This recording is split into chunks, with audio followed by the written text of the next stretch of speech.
Shalom saudara, puji Tuhan. Dalam 2 episode terdahulu kita sudah melihat tentang kontra meritokrasi. Tentu kita masih ingat apa yang diteliti oleh Raja Salomo sinkron dengan tulisan Rasul Paulus. Bahwa apa yang lemah bagi dunia ini, apa yang bodoh bagi dunia ini dipilih Allah, dipilih oleh Tuhan kita Yesus Kristus untuk mempermalukan orang-orang yang berhikmat. Hari ini kita akan melihat contoh bagaimana apa yang sudah diteliti oleh Raja Salomo dan Rasul Paulus itu menjadi sebuah kenyataan dalam kehidupan seorang yang dipakai Tuhan, yang punya pengaruh besar di masanya, yaitu kehidupan tentang Musa. Sama-sama kita melihat dalam kitab Keluaran. Kitab Keluaran pasalnya yang ketiga, kita akan membaca mulai dari ayat yang pertama hingga yang kelima. Keluaran pasalnya yang ketiga, ayat yang pertama hingga yang kelima, dikatakan demikian. Adapun Musa, ia biasa menggembalakan kambing domba Yitro mertuanya, imam di Midian. Sekali ketika ia menggiring kambing domba itu ke seberang padang gurun, sampailah ia ke gunung Allah, yakni Gunung Horeb.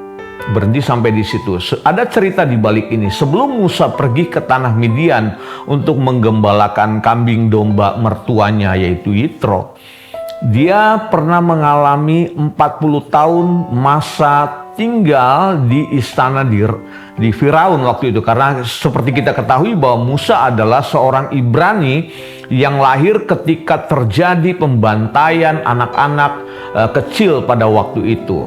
Jadi waktu kita sama-sama tahu Musa dihanyutkan di sungai Nil, kemudian tergeraklah belas kasihan dari istri Raja Firaun, kemudian mengangkatnya menjadi putra angkat dari putri Firaun.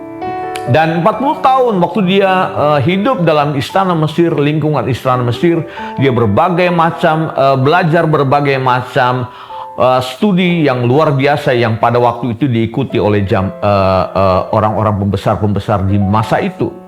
Dan ternyata 40 tahun waktu dia mengikuti semua yang diajarkan tentang prinsip-prinsip etika moral, hal-hal yang baik itu tidaklah menjadi sesuatu dalam tanda kutip.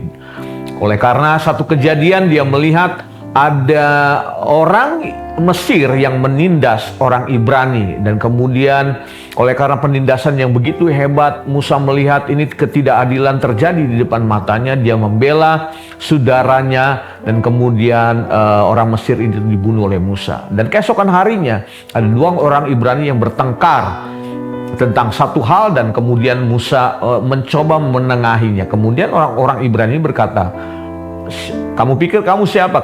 Kamu nggak tahu bahwa kami udah lihat kemarin kejadian kamu membunuh orang Mesir. Hingga cerita Musa kabur oleh karena ketahuan apa yang dia lakukan, pembunuhan terhadap orang Mesir itu. Makanya tadi ayat 1 kita baca bahwa dia pergi ke rumah mertuanya Yitro untuk menggembalakan kambing dan domba. Ayat yang kedua, masih dalam Keluaran pasal yang ketiga. Lalu malaikat Tuhan menampakkan diri kepadanya di dalam nyala api yang keluar dari semak duri. Lalu ia melihat, atau Musa melihat, dan tampaklah semak duri itu menyala tetapi tidak dimakan api. Ayat yang ketiga, Musa berkata, baiklah aku menyimpang ke sana untuk memeriksa penglihatan yang hebat itu. Mengapakah tidak terbakar semak duri itu? Ayat 4, ketika dilihat Tuhan bahwa Musa menyimpang untuk memeriksanya, berserulah Allah dari tengah-tengah semak duri itu kepadanya, Musa, Musa, dan ia menjawab, ya Allah. Ayat yang kelima, perhatikan kata ini. Lalu ia berfirman, Tuhan berfirman, janganlah datang dekat-dekat, tanggalkanlah kasutmu dari kakimu. Sebab tempat di mana engkau berdiri itu adalah tanah yang kudus. Ini bukan cuma sekedar menanggalkan kasut atau sepatu dari kakinya, tetapi punya makna.